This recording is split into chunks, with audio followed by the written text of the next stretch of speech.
Ya, terima kasih Anda masih bersama kami di debat pertama calon presiden 2024. Di segmen ini kami akan melanjutkan mengundi pertanyaan dari Fishball dan akan dijawab dengan mengambil pertanyaan dari Fishball tersebut seperti segmen sebelumnya. Kami juga akan informasikan kepada Bapak Ibu sekalian hadirin yang hadir di ruangan ini untuk tetap menjaga ketenangan dan tidak menggunakan alat peraga kampanye pada saat debat berlangsung. Ya, dan kami tentunya memohon kerjasama dari para hadirin yang berada di halaman KPU untuk kemudian mematuhi aturan yang telah kita sepakati bersama tadi. Baik, kami persilakan kepada calon presiden untuk kembali menuju ke panggung utama. Kami persilakan kepada Bapak-Bapak untuk bisa menuju ke panggung utama. Baik, dan kita beralih ke pertanyaan untuk calon presiden nomor urut 3. Dan kami persilakan kepada panelis Ibu Lita Testa untuk mengambil subtema di Fishball dan kami persilakan Ibu.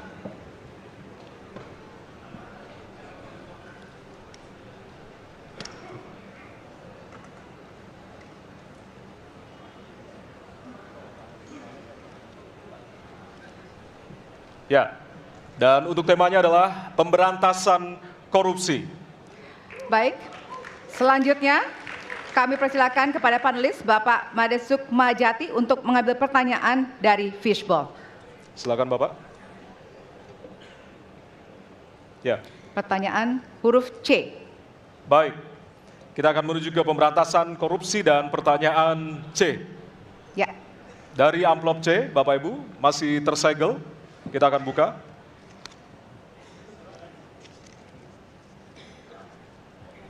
Pertanyaan untuk subtema pemberantasan korupsi. Penegakan hukum atas tindak pidana korupsi menunjukkan rata-rata tren vonis pengadilan yang relatif rendah dan minimnya angka pengembalian aset.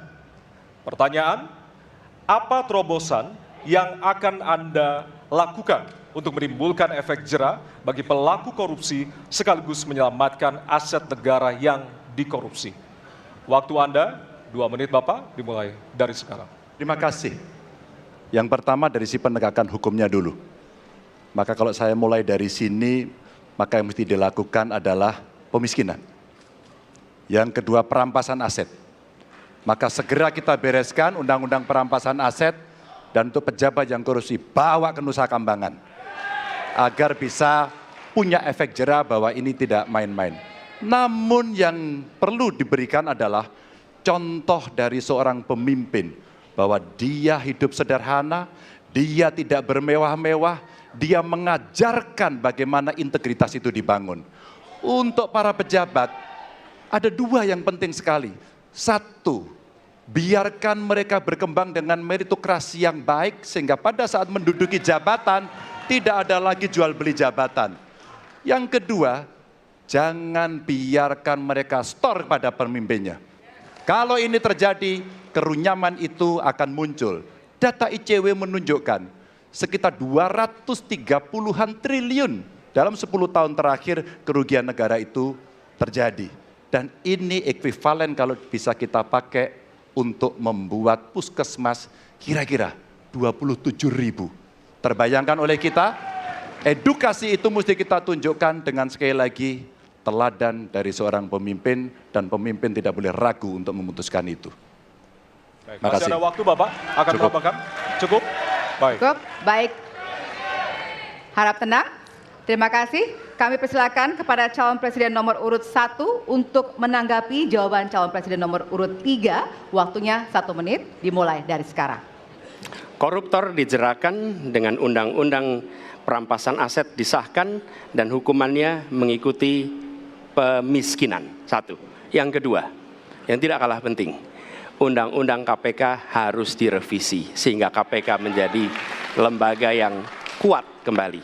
Yang ketiga, diberikan imbalan, reward kepada mereka yang membantu melakukan pelaporan, penyelidikan, sehingga ketika melaporkan kita akan punya partisipasi masyarakat, dan itu dibolehkan oleh undang-undang. Dengan begitu maka bukan hanya aparat penegak hukum, tapi seluruh rakyat ikut memerangi korupsi. Korupsi harus gerakan anti korupsi harus menjadi gerakan semesta yang melibatkan seluruh rakyat. Kemudian yang keempat, yang tidak kalah penting, adalah standar etika untuk pimpinan KPK harus standar yang tinggi. Terima kasih. Baik. Ya. Dan selanjutnya kami silakan kepada calon presiden nomor urut 2 untuk menanggapi jawaban dari calon presiden nomor urut 3. Waktu Bapak 1 menit dimulai dari sekarang. Terus terang saja, saya dalam hal ini setuju dengan sikap dan jawaban dari Pak Ganjar masalah korupsi. Korupsi adalah pengkhianatan terhadap bangsa. Korupsi harus diberantas sampai ke akar-akarnya. Kita harus perkuat KPK, kita harus perkuat juga kepolisian, kita harus perkuat juga kejaksaan, kita harus perkuat ombudsman, semua badan-badan yang bisa membantu untuk mitigasi korupsi harus kita perkuat. BPK, BPKP, inspektorat di tiap kementerian ini harus diperkuat. Jadi saya sependapat korupsi harus diberantas sampai seakar-akarnya. Terima kasih. Waktu masih ada, Bapak? Cukup. Cukup. Baik, terima kasih. Kami persilakan calon presiden nomor urut 3 untuk merespon tanggapan dari kedua calon presiden lainnya. Waktunya 1 menit, dimulai dari sekarang. Terima kasih. Ternyata pada isu ini di antara 3 kami relatif sepakat. Mudah-mudahan ini harapan baik untuk masyarakat.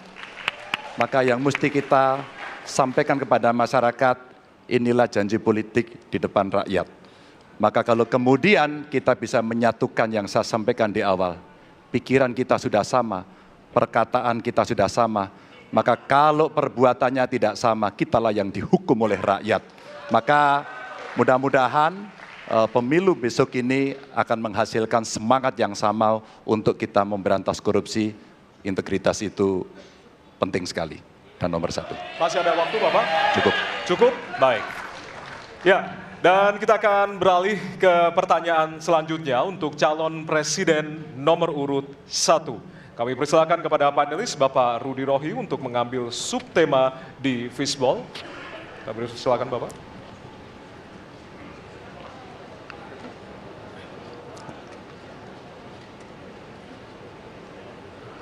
Diperlihatkan kepada kami semua, Bapak. Apa? Baik, temanya adalah penguatan demokrasi. Baik. Baik, selanjutnya kepada panelis Ibu Susi Dwi Haryanti untuk mengambil pertanyaan dari fishball. Hurufnya adalah A. Penguatan demokrasi dengan amplop A. Baik. Masih tersegel Bapak Ibu? Kita akan langsung buka.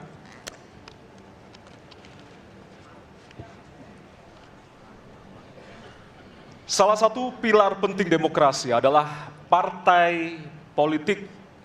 Namun kepercayaan publik terhadap partai politik di Indonesia selalu rendah. Pertanyaan, apa kebijakan yang akan Anda lakukan untuk melakukan pembenahan tata kelola partai politik? Waktu untuk menjawab 2 menit dimulai dari sekarang. Saya rasa lebih dari sekedar partai politik. Rakyat tidak percaya kepada proses demokrasi yang sekarang terjadi. Itu jauh lebih luas dari sekedar partai politik. Ketika kita bicara demokrasi, minimal ada 3. 1, minimal 3 nih. 1 adalah adanya kebebasan berbicara. Yang kedua, adanya oposisi yang bebas untuk mengkritik pemerintah dan menjadi penyeimbang pemerintah. Yang ketiga, adanya proses pemilu, proses pilpres yang netral, yang transparan, jujur, adil. 3. Dan kalau kita saksikan akhir-akhir ini, 2 ini mengalami problem. Kita menyaksikan bagaimana kebebasan berbicara menurun, termasuk mengkritik partai politik. Dan angka demokrasi kita menurun, indeks demokrasi kita. Bahkan pasal-pasal yang memberikan kewenangan untuk digunakan secara karet kepada pengkritik, misalnya Undang-Undang ITE atau pasal 14, 15 Undang-Undang nomor 1 tahun 1946. Itu semua membuat kebebasan berbicara menjadi terganggu. Yang kedua, oposisi. Kita saksikan minim sekali adanya oposisi selama ini. Dan sekarang ujiannya adalah besok. Bisakah pemilu diselenggarakan dengan netralitas, dengan adil, dengan jujur? Ini ujian ketiga. Jadi, persoalan demokrasi kita lebih luas dari segala persoalan kepada partai politik. Nah, bagaimana untuk partai politik sendiri? Partai politik baru mengembalikan kepercayaan. Tapi di sini ada peran negara. Menurut saya salah satu masalah yang mendasar partai politik ini memerlukan biaya. Dan biaya politik selama ini tidak pernah diperhatikan di dalam proses politik. Untuk kampanye, untuk operasional partai, semua ada biayanya. Sudah saatnya pembiayaan politik itu dihitung dengan benar. Ada transparansi, sehingga rakyat pun melihat ini institusi yang bisa dipertanggungjawabkan. Jadi salah satu reformnya adalah reform pembiayaan politik oleh partai politik. Terima kasih. Baik. Waktu sudah habis, terima kasih. Kini kami persilakan calon presiden nomor urut 2 untuk menanggapi jawaban calon presiden nomor urut 1. Waktunya 1 menit, dimulai dari sekarang. Mas Anies.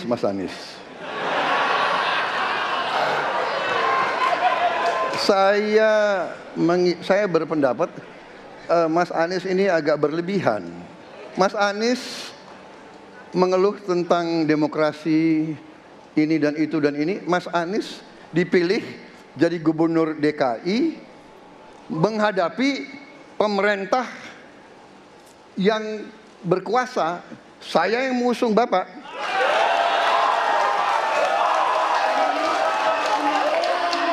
Kalau demokrasi kita tidak berjalan, tidak mungkin Anda jadi gubernur.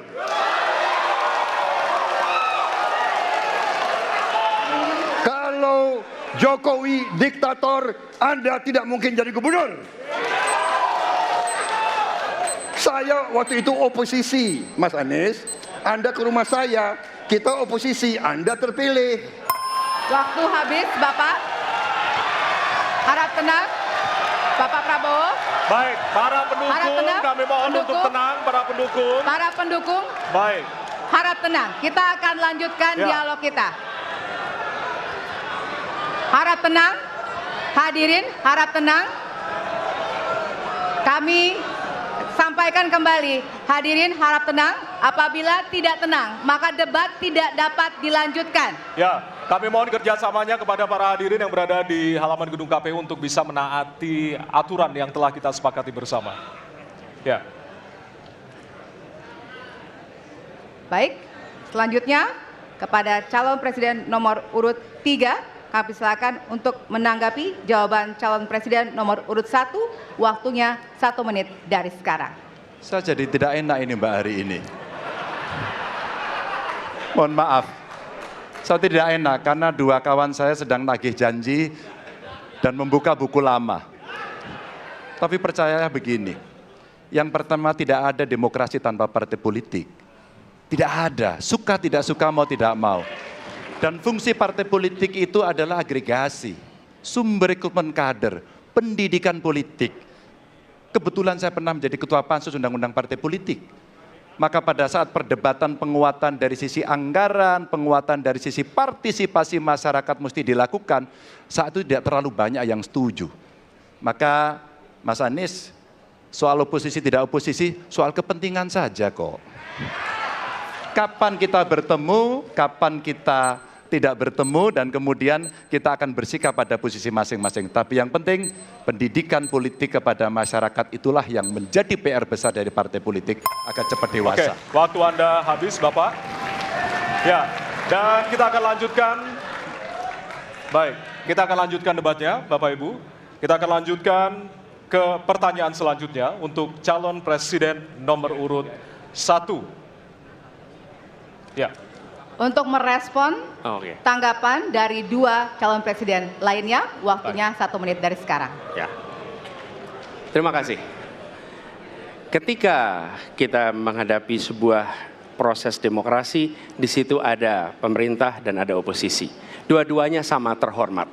Dan ketika proses pengambilan keputusan itu dilakukan, Bila ada oposisi, maka selalu ada pandangan perspektif berbeda yang membuat masyarakat bisa menilai. Karena itu oposisi itu penting dan sama-sama terhormat. Sayangnya tidak semua orang tahan untuk berada menjadi oposisi. Oke? Seperti sampaikan Pak Prabowo tidak tahan untuk menjadi oposisi. Apa yang terjadi? Beliau sendiri menyampaikan bahwa tidak berada dalam kekuasaan membuat tidak bisa berbisnis, tidak bisa berusaha. Karena itu harus berada dalam kekuasaan. Kekuasaan lebih dari soal bisnis, kekuasaan lebih dari soal uang, kekuasaan soal kehormatan untuk menjalankan kedaulatan rakyat. Baik, waktu Anda Baik, habis Bapak. terima Kami kasih. mohon sekali lagi kepada para hadirin yang berada di Hadirin. halaman KPU. Ditahan dulu. Baik, Pak Prabowo, Bapak mohon maaf. Prabowo, Bapak, mohon maaf. Waktu sudah habis. Waktu ada sudah kesempatan. habis. Ya. Baik. Hadirin. Nanti ada kesempatan untuk kembali menanggapi. Baik. Dan kita akan beralih ke pertanyaan terakhir untuk segmen ini dan untuk calon presiden nomor urut 2. Baik, kami persilakan kepada panelis, kepada Bapak Agus Riwanto untuk mengambil subtema.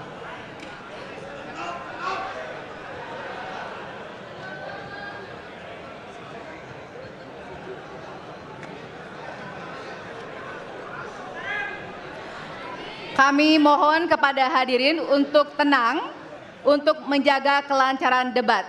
Silakan Bapak dipersilakan kepada moderator Baik. diperlihatkan. Subtema hukum. Baik.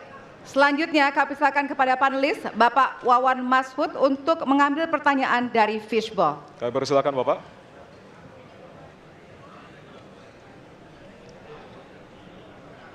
Baik. Amplop A. Amplop A, silakan. Ya, masih tersegel, kita akan buka.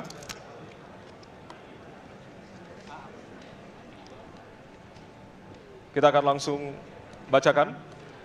Konstitusi mengharuskan kekuasaan kehakiman dijalankan secara merdeka. Sementara lembaga kekuasaan kehakiman saat ini cenderung diintervensi oleh cabang kekuasaan lainnya. Pertanyaannya, apakah Anda setuju dengan pernyataan tersebut? Apa alasannya dan apa komitmen Anda untuk menjaga independensi kekuasaan kehakiman? Waktu Anda 2 menit Bapak, dimulai dari sekarang. Saya sangat setuju bahwa kehakiman harus independen, kehakiman harus yudikatif, ya, harus independen, dan harus kuat, dan tidak boleh diintervensi oleh kekuasaan. Saya sangat setuju itu.